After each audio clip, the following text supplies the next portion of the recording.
कांता बहन की दो बहुएं थीं, बड़ी कल्पना और छोटी प्रिया। कल्पना का जैसा नाम वैसा ही काम। सारा दिन कल्पनाओं में रहती, ना कोई काम करती न कोई धाम। अरे कल्पना बहू, जरा अच्छी सी चटनी पीस दे, आज कुछ मजेदार खाने का मन है। पेट में जलन हो जाएगी माँ जी बुढ़ापे में, और वैसे भी मेरा काम करने का वक्त शाम का है, अब प्रिया को ही बोल दो। इतना कहकर कल्पना वहां से चली जाती है। कांता कल्पना के ऐसे रवैये से काफी परेशान रहती हैं। मैं बना देती हूँ माँ चटनी, ऐसा बोलकर प्रिया माँ को चटनी बनाकर प्लेट में खाने को देती है कि तभी वहां कल्पना आ जाती है। अरे वाह चटनी, जरा चख कर तो देखूं, बड़े दिन हो गए। अरे नहीं बहू, तू तो रहने ही दे चटनी खाना, पेट में जलन हो जाएगी।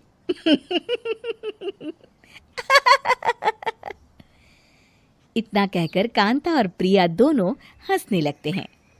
कल्पना सारा दिन या तो मोबाइल में यूट्यूब देखती या फिर सोती रहती। उसका कमरा भी बिखरा और गंदा रहता। एक दिन कल्पना का पति अशोक उससे कहता है, अरे कल्पना, जानवर भी उस जगह को साफ कर लेता है जहां वो बैठता है, तुम तो इंसान हो, कैसे इतने गंदे कमरे में रह लेती हो? देखो सारा सामान यहाँ वहां बिखरा पड़ा है। ज्यादा अपनी माँ का बोल ना बोलो। हाँ, कमरा तुम्हारा भी तो है, गंदा लग रहा है तो साफ कर लो। पता नहीं तुम्हारे साथ मैं कैसे जिंदगी बिताऊंगा। इतना कहकर अशोक वहां से चला जाता है। कल्पना बस खाना खाने कमरे से बाहर आती और फिर से कमरे में चली जाती। इससे कांता बहन काफी परेशान रहती। एक दिन प्रिया कांता से कहती है, माँ, मैं सारा दिन काम करके थक जाती हूँ, आप कल्पना दीदी से कहिए ना कि सुबह और शाम का काम बांट ले, मैं तो अब सिर्फ एक वक्त का ही काम करूँगी। हाँ। अरे तू वो भी ना करना, एक बहू तो कामचोर थी ही, दूसरी भी आ गई काम ना करने के बहाने लेकर। तभी वहां प्रिया का पति रमेश आ जाता है। माँ, मैं देख रहा हूँ भाभी कोई काम नहीं करती, प्रिया सारा दिन घर और रसोई का काम करती है, अब कुछ करो ना माँ। कांता मन में कुछ सोचती है और कल्पना के पास जाती है। कल्पना फोन पर मेकअप करना देख रही होती है। कल्पना, तुम सारा दिन बस मोबाइल देखती हो, घर का कोई काम भी कर लिया करो। प्रिया सारा दिन काम करके थक जाती है। आज से मैंने फैसला किया है, एक वक्त का काम तुम करोगी, सुबह का खाना तुम बनाओगी और रात का प्रिया। आप लोगों ने काम को हव्वा बना रखा है। अरे पता नहीं थोड़ा सा ज्यादा काम करने में आप लोग घबरा क्यों जाते हैं। और हाँ, बहुत ज्यादा प्रिया की तारीफ मत करिए मेरे सामने, बड़ी बहू तो मैं ही रहूंगी। मैं कुछ नहीं जानती, कल सुबह मुझे वक्त से खाना चाहिए, रसोई में आ जाना, वरना कल से तुझे खाना नहीं मिलेगा। अगली सुबह कल्पना रसोई में नहीं आती है। वो देर से सोकर उठती है और बाहर आकर कहती है, अरे भूख लगी है, आज खाने में क्या है? इतनी देर हो गई, आज किसी ने मुझे उठाया भी नहीं, पता नहीं कहाँ है सब। कल्पना को घर में कोई नहीं दिखता। वो रसोई की तरफ जाती है जहां बड़ा सा ताला लगा होता है। अरे रसोई में ताला! ओ, मैं तो भूल ही गई थी। माँ ने आज से सुबह का खाना मुझे बनाने को कहा था।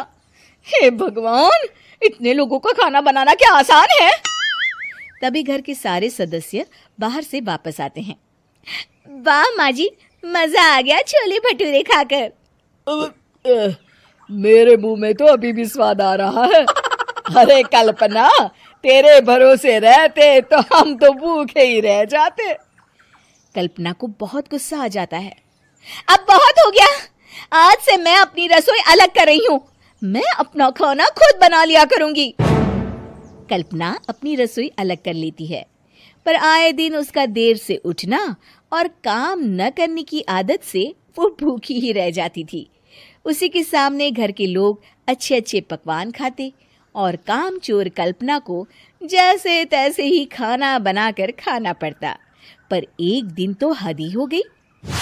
माँ, दीदी आज सुबह से कमरे से बाहर नहीं निकली, हमें जाकर देखना चाहिए। सो रही होगी काम चोर कहीं की। पर तुम कहती हो तो चलो देख लेते हैं उसे। कल्पना कमरे में पेट पकड़कर बैठी होती है। हाय मेरा दर्द, पेट दर्द के मारे मर रही हूँ मैं।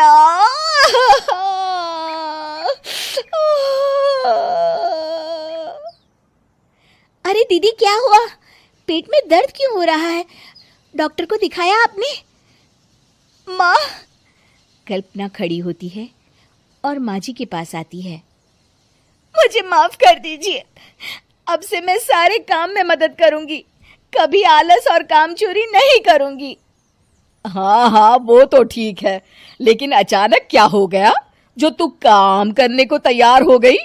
काम चोर कल्पना। माँ, लगातार बासी और उल्टा पुल्टा खाना खाने के कारण मेरे पेट में इन्फेक्शन हो गया है।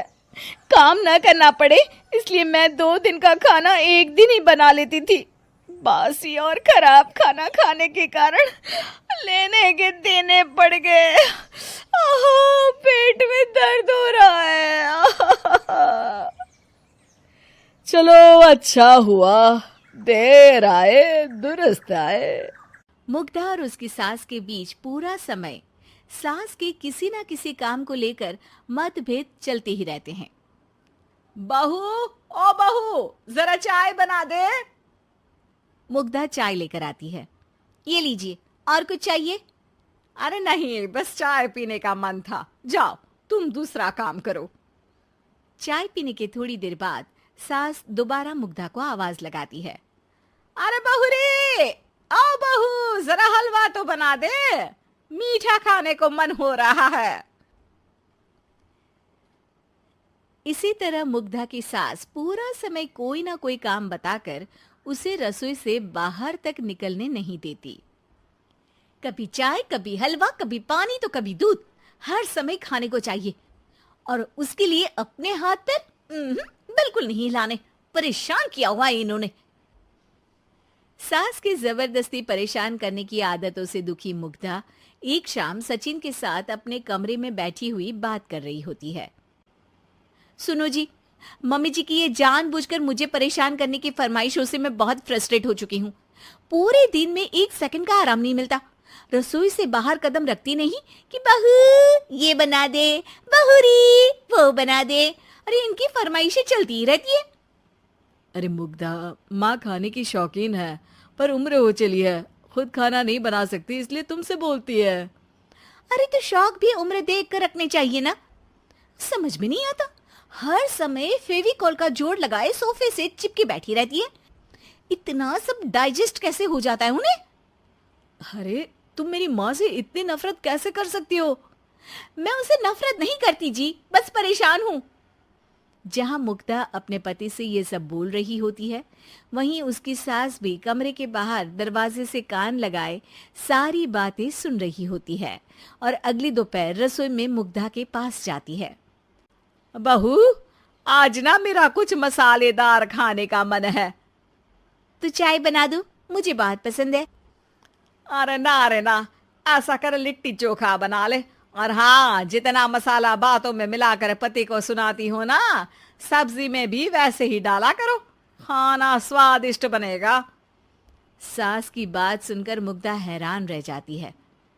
मतलब अब पूरा समय मुझ पर हुक्म चलाने के साथ बंद कमरे में हुई पति पत्नी की बीच की बातें भी सुनती है?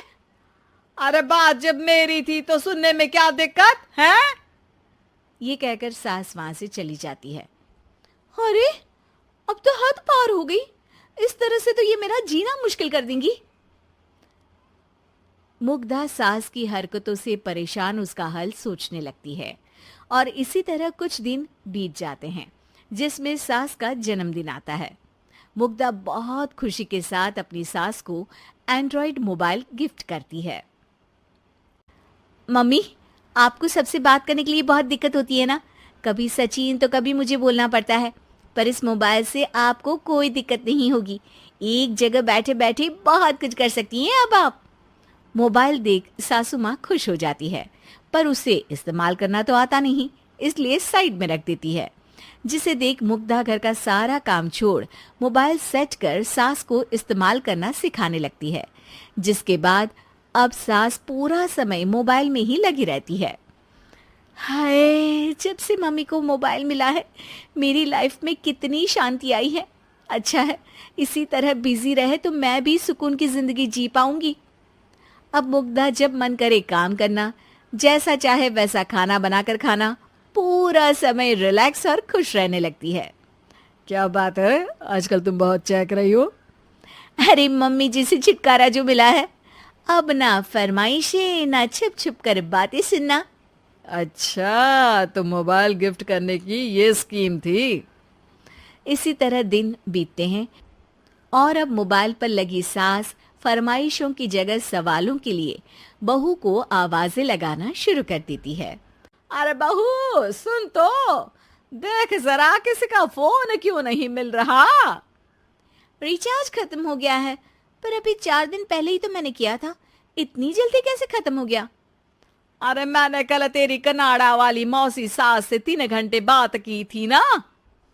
क्या इतना महंगा तो मोबाइल भी नहीं आया जितना महंगा इसका रिचार्ज पड़ रहा है। इसके बाद तो जैसे मुग्धा के दिन के 24 घंटे में से 20 घंटे सास के पास उनके मोबाइल रिलेटेड प्रॉब्लम सॉल्व करने की ड्यूटी ही बन जाती है। अरे मुग्धा, ये मोबाइल में अचानक तेरी मौसी सास की शक्ल क्यों दिखने लगी, और ये तो हिल भी रही है। मम्मी, ये गूगल डुओ का वीडियो कॉल है, इसमें आप बात करने के साथ एक दूसरे की शक्ल भी देख सकती हो। अच्छा, ये तूने मुझे पहले क्यों नहीं बताया। अब बताने के लिए पहले नहीं बताया। इसी बीच सचिन भी वहां आ जाता है और सास अपनी वीडियो कॉल में बिजी हो जाती है। क्यों, सास बहू में क्या गपशप चल रही है। इसे गपशप नहीं, दिमाग का दही होना बोलते हैं। पर तुम तो मम्मी को मोबाइल देकर बहुत खुश थी, फिर क्या हुआ। हाँ, उसका सुकून भी कुछ ही दिन मिला। अब घर के टंटे खत्म हुए तो मोबाइल की टिंग टिंग शुरू हो गई। देखो भाई, कुछ पाने के लिए कुछ खोना तो पड़ता है। आखिर तुमने मोबाइल अपने फायदे के लिए ही तो दिया है, तो फिर सवालों के जवाब भी देने पड़ेंगे, क्योंकि जब तक उनके हाथ में ये फुंथरू रहेगा तुम्हारी लाइफ में प्राइवेसी और सुकून रहेंगे। कहने का मतलब है अगर इससे प्यार बढ़े तो दाग अच्छे हैं। अरे मुझे पहले दिन से ही पता है मोबाइल किस मकसद से दिया गया है, भूलो मत। इससे पहले मैं बातें ही सुनती थी। सास की ये बात सुनकर मुग्धा शॉक में और सचिन हंसता रह जाता है। उम्मीद है कि आपको हमारी ये कहानी पसंद आई होगी। कृपया हमारे चैनल को सब्सक्राइब करें और सभी अपडेट्स के लिए बेल आइकन जरूर क्लिक करें। और हाँ, वीडियो लाइक और शेयर करना मत भूलिएगा। Bye bye.